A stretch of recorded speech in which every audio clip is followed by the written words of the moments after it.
Welcome to the complete guide to Battle of Umbara on Clone Wars Adventures. All sections of the guide are placed in the description below. Keep in mind this is a two-part guide, so you may not find the section you are looking for here. All information has been proven and checked in this guide.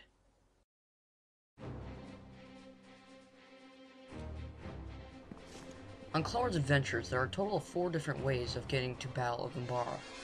The first method is by a clone recruiter found in the shop's main hall and hangar. The Republic needs heroes like you on the front lines of Umbara. Will you join the battle? The second method is via Commander Breaker in the hangar, who will give you a map of current planets you can travel to. The third method is by Minigames menu. By opening the Play Games tab, you can select Combat/Campaigns, and then select Battle of Umbara icon. This can be done from anywhere in Clone Wars Adventures.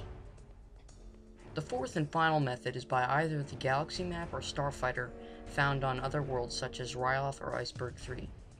All in all, Umbara is one of the easiest places to end up in.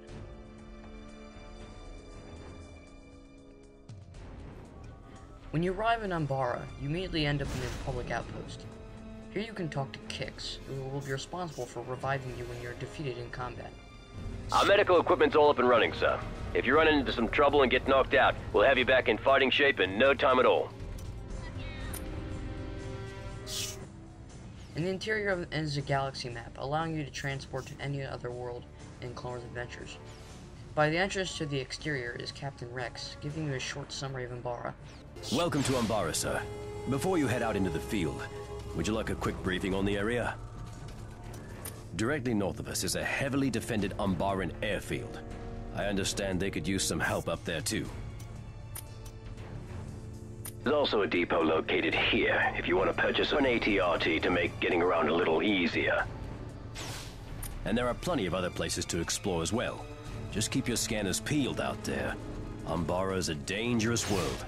You never know what you might run into. Coming out will be a razor to the side, allowing you to purchase mounts for quicker transportation on Umbara. Would you like to see the vehicles we have available for purchase, sir? And a starfighter to also transport you to other world. If a starfighter or star map is not your style, there is also a Republic LAAT gunship near the outpost as a means of transport. The first thing you'll want to know in combat on Umbara is of course how to attack an enemy. Move up to the general direction of any enemy and press 1 or click the attack action in the middle of your bottom UI bar. The attack slot contains your currently equipped weapon. Change your weapon by clicking on the icon in the bottom UI bar with the Captain Rex pistol on it. This will show you the collection of weapons. You can buy more weapons via the store tab. Overwhelmed in the combat zone? You have a secondary ability called Force Push. Move up to an enemy and use this ability. This ability consumes 100 out of 250 force power. The force ability has an 8-second cooldown and deals 230 to 300 damage. Your force power will regenerate at 5 points per second, but if you are in combat, it will regenerate at 2 points per second. If an enemy ever gets out of range of the spawning point, he'll be covered with a blue mist, return to his spawning point, and regenerate his health. Watch your health. You're not invincible, so keep in mind enemies will deal damage. Your health is normally at 10,000 points. It has a normal regeneration rate of 200 points per second. When in combat, it regenerates at 2 points per second. Both force and health can be viewed from the top left corner next to your portrait. Under your portrait will display any current buffs you have. Most buffs are granted from your pets, however the double credit buff is granted from defeating a dropship landing attack, and the invincibility buff is granted for a few seconds after you revive in combat. If you are defeated in the middle of combat, you will be prompted to either revive in your current location for 1,000 Republic credits, or return to the Republic outpost free of charge. Either method, your health and force will be replenished and will still carry any current buffs. In combat, it's important to be familiar with the different types of fly text. Yellow text that flies off from an enemy represents damage you have dealt to them. Yellow text with 3 exclamation points represents a critical hit dealt on the enemy. Red text that flies off you represents damage the enemy has dealt to them. Red text with 3 exclamation points represents a critical hit dealt on you. Green text represents health added, and blue text represents force added. Almost every enemy defeated on the combat zone gives you 2 Republic credits or RC. Some defeated enemies will spawn a force or health power-up. A health power-up will give you 1499 health points. If your health is missing any less than this, a health power-up will return any missing health less than the usual amount. A force power-up grants 62 force points. Once again, if you're missing less than 62 force power, the power-up will not grant you any missing force. If your health and force is fully replenished, you cannot pick up a power-up. See that blue holoprojector on the ground? That is a collection piece. Collection pieces are scattered in every section of Umbara. They also have the potential to grant you unique items and rewards. Your current collection can be viewed from your character tab. Most of the enemies on Umbara can be soloed. Some will require multiple people, however. See the boss battle guide later in this guide for more info. With that, you know all the basics to Umbara.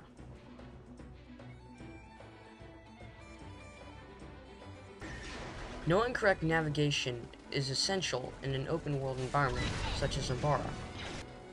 On the bottom UI tab, press M or the centrally located button to open up your map. Your character can still move while the map is up. The yellow dot represents your character, as the arrow represents the direction you are facing.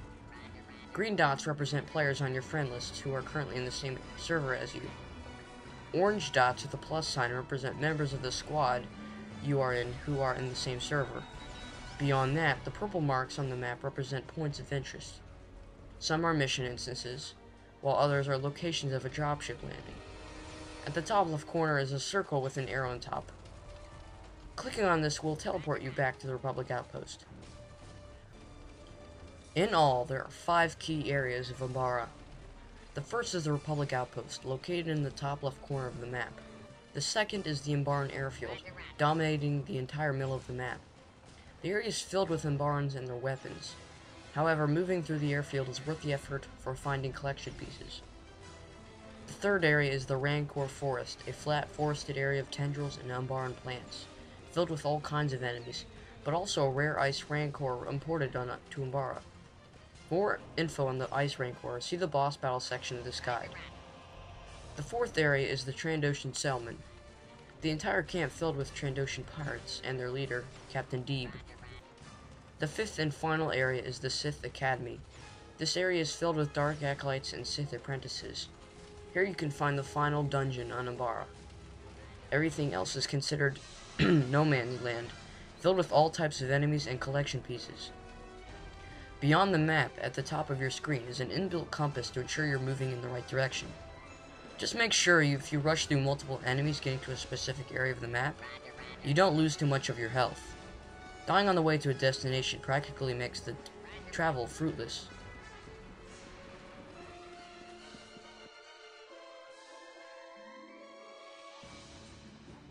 In case you didn't know, a buff is a feature that boosts a player's statistics.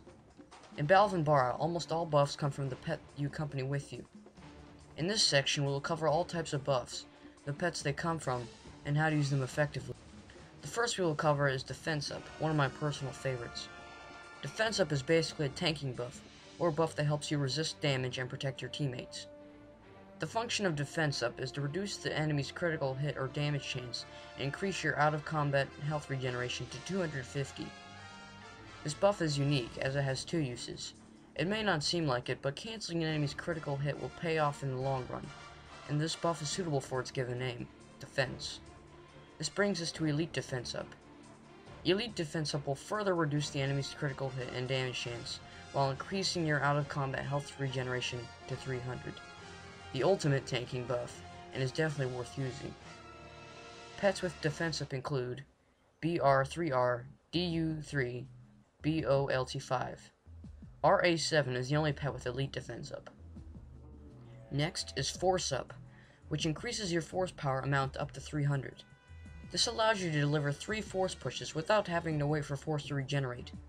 This once again brings us to Elite Force Up, which increases your force power to 350, making you the ultimate force user. Pets with Force Up include STU-85, C-3PO, Toto, and K-3NAL. Barnabas and Fog both grant Elite Force Up. Now for Force Regeneration Up. This increases the rate at which your force will regenerate out of combat, not to be confused with Force Up.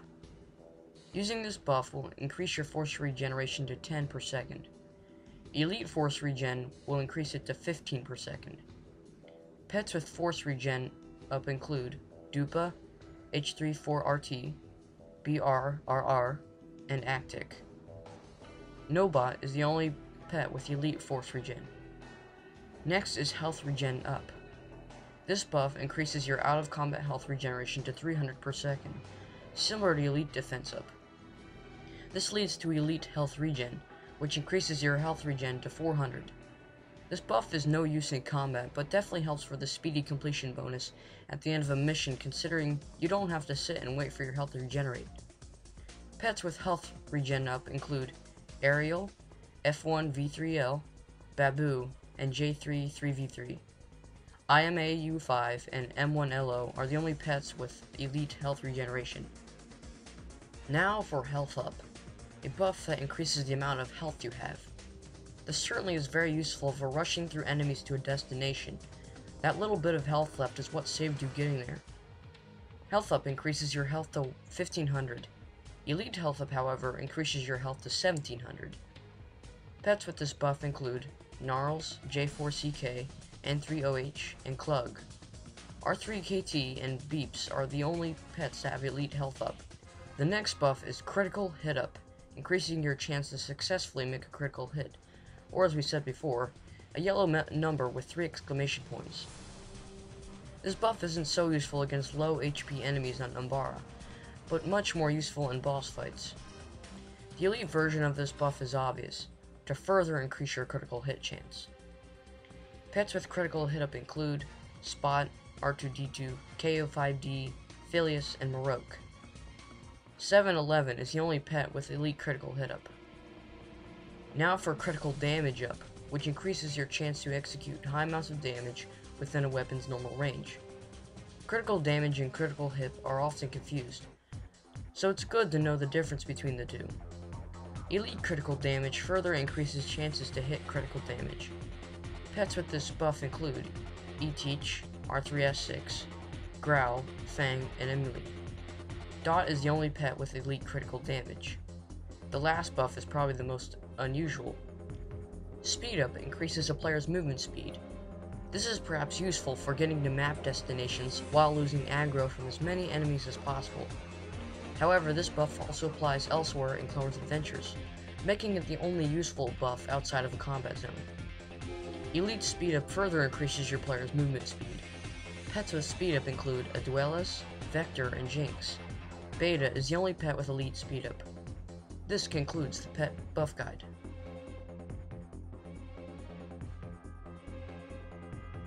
When is it not good to know your enemies? That's why we've arranged this part of the guide so you do know your enemies, every single one. To start, the B1 Battle Droid. These have 80 HP and can deal 110 to 180 damage, found in all areas. The Umbaran Sergeant, the easiest of the Umbarans, which has 150 HP and can deal 140 to 210 damage, found in all areas. The Umbaran Commander, which has 250 HP, deals 150 to 200 damage, and is found in all areas. The Umbaran Soldier, the hardest of the Umbarans, which has 350 HP and deals 200 to 250 damage. In a room full of Umbarans, you want to kill the soldier first. Found in all areas. Aside from the Umbarans is the B1 Commander, 150 HP and deals 150 to 210 damage, found in all areas outside the Republic outpost. The B2 Battle Droid, with 350 HP and deals 170 to 260 damage, found in all areas outside the Republic outpost. The B2 Cannon Droid, with 350 HP and deals 260 to 350 damage. Its missile attacks can also stun players, found in mission instances. The Dwarf Spider Droid, with 800 HP and deals 160 to 210 damage, found in mission instances. The Mill Creep, containing only 1 HP but can deal 100 to 200 damage. Its attack can also stun a player, found in all areas. The Droideka, or Destroyer Droid, with 250 HP, an additional shield of 250 HP, and deals 180 to 230 damage, found in mission instances. The B-1 Assault Droid with 200 HP and deals 170 to 260 damage, found in mission instances and dropship attacks. The B-1 Grenadier Droid with 150 HP and can deal 280 to 350 damage. Its attacks can also stun a player, found in all areas outside of the Republic outpost. Dark Acolyte Warrior with 800 HP and deals 160 to 240 damage, found in the Sith Academy area mission.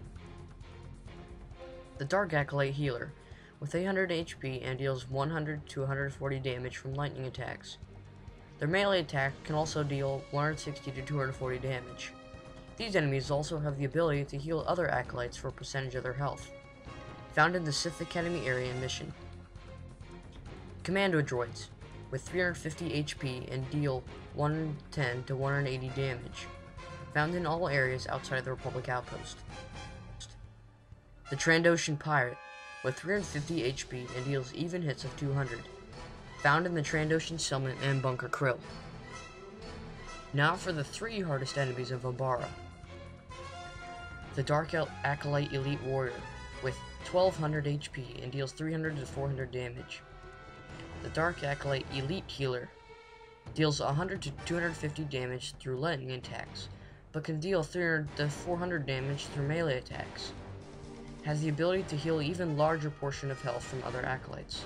Both are found in the Sith Academy mission. Finally, the Umbaran Tank, which is 2500 HP and can deal slow but painful hits of 2000 to 3000 damage, found in the Umbaran airfield. You do not want to get on the bad side of any of these 3 guys.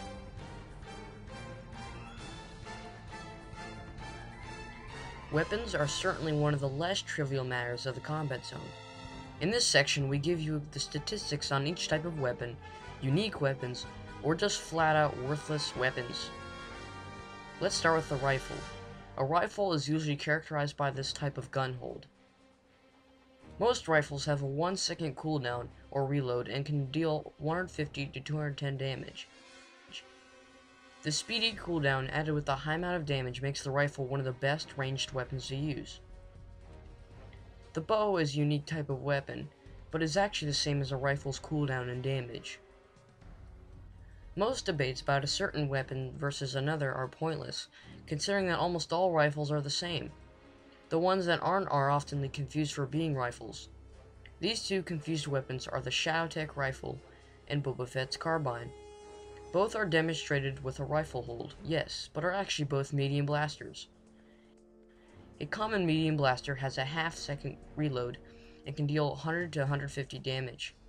If it wasn't for a half-second of weapon lag after trying to use the blaster's attack, it would be the best ranged weapon in the game.